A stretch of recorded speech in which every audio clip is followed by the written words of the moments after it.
11 मई 1996 Miami से एक passenger flight Atlanta के लिए उड़ी।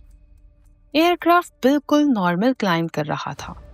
कॉकपिट में रूटीन कम्युनिकेशंस चल रही थी और पैसेंजर्स को बिल्कुल अंदाजा नहीं था कि उनके नीचे कार्गो होल्ड में क्या हो रहा है। नीचे एक ऐसी चीज एक्टिवेट हो चुकी थी जो आहिस्ता आहिस्ता एयरक्राफ्ट को अंदर से जला रही थी। कुछ ही मिनट्स में कॉकपिट में स्मोक भरना शुरू हो गया। पायलट्स ने फौरन इमरजेंसी डिक्लेयर की और प्लेन को वापस मोड़ना शुरू कर दिया। लेकिन आग इतनी तेजी से फैल रही थी कि सिस्टम्स एक एक करके फेल होने लगे और फिर सिर्फ 10 मिनट के अंदर ये एयरक्राफ्ट कंट्रोल से बाहर होकर फ्लोरिडा के एवरग्लेड्स में गिर चुका था। सवाल ये है, आखिर कार्गो होल्ड में ऐसी क्या चीज थी जिसने पूरी फ्लाइट को कुछ ही मिनटों में तबाह कर दिया।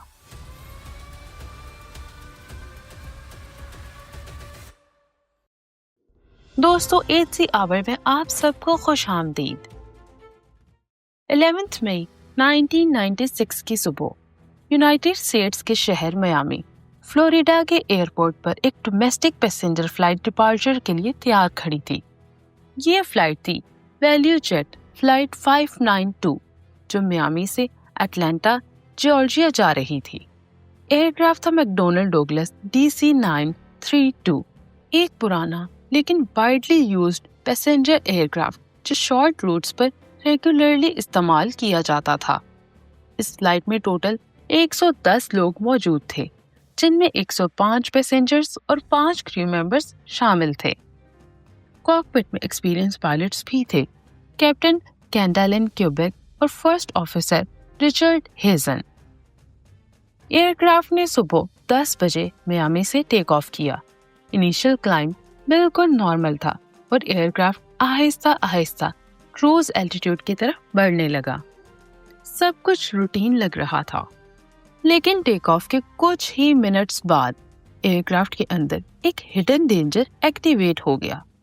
फ्लाइट के फॉरवर्ड कार्गो होल्ड में कुछ केमिकल ऑक्सीजन जनरेटर्स लोड किए गए थे। ये ऑक्सीजन जनरेटर्स असल में एयरक्राफ्ट इमरजेंसी सिस्टम्स के लिए इस्तेमाल किए जाते हैं।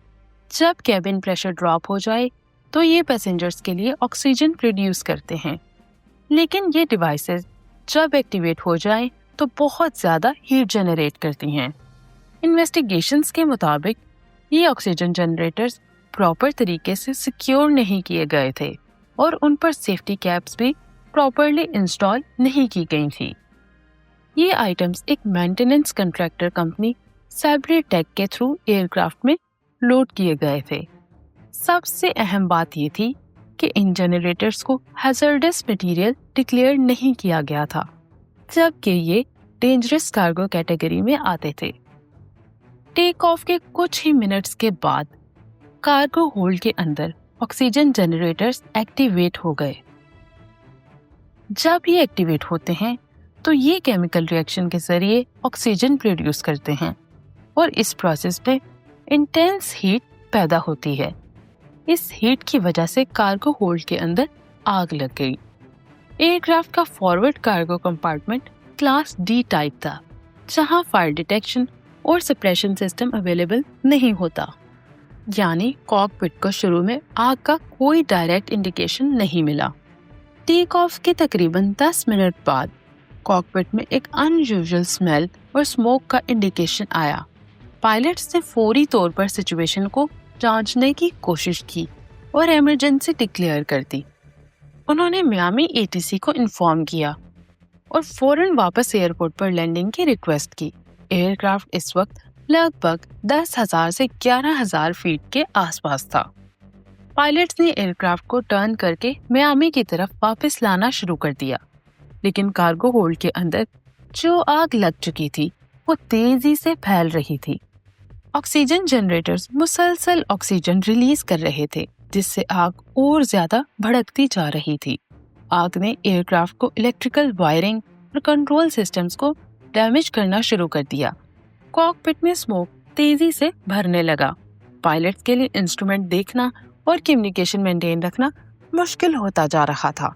फ्लाइट डेटा रिकॉर्डर के मुताबिक कुछ ही मिनट्स के अंदर एयरक्राफ्ट के मल्टीपल सिस्टम्स फेल होने लगे।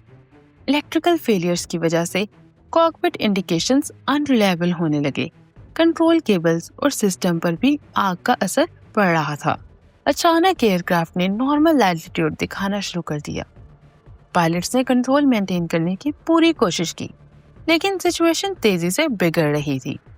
टेक ऑफ के तकरीबन 10 से 11 मिनट बाद एयरक्राफ्ट मुकम्मल तौर पर अनकंट्रोलेबल हो गया। वैल्यू जेट फ्लाइट 592 ने अचानक स्टीप नोज डाउन डाइव शुरू कर दिया। 11 मई 1996 को ये एयरक्राफ्ट फ्लोरिडा के एवरग्लेड्स एरिया में क्रैश हो गया। इस एक्सीडेंट में तमाम 110 लोग जान से चले गए। इस एक्सीडेंट की investigation United state national transportation safety board ने कंडक्ट की।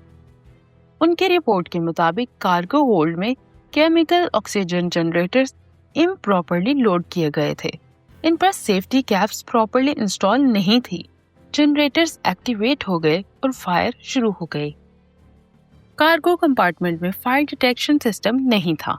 आग ने एयरक्राफ्ट के इलेक्ट्रिकल और कंट्रोल सिस्टम्स को मुकम्मल तौर पर तबाह कर दिया। इन्वेस्टिगेशंस ने ये भी हाईलाइट किया कि हैजर्डस मटेरियल हैंडलिंग में सीरियस लैप्सेस थे। वैल्यू जेट फ्लाइट 592 के बाद एविएशन इंडस्ट्री में हैजर्डस मटेरियल्स रेगुलेशंस को मजीद स्ट्रिक्ट कर दिया गया। कार्गो कंपार्टमेंट्स में फायर डिटेक्शन और सप्रेशन सिस्टम्स इम्प्रूव किए गए। ऑक्सीजन जनरेटर्स के हैंडलिंग और ट्रांसपोर्ट के रूल्स भी रिवाइज कर दिए गए ताकि आइंदा किसी भी ऐसे वाक़े से बचा जा सके।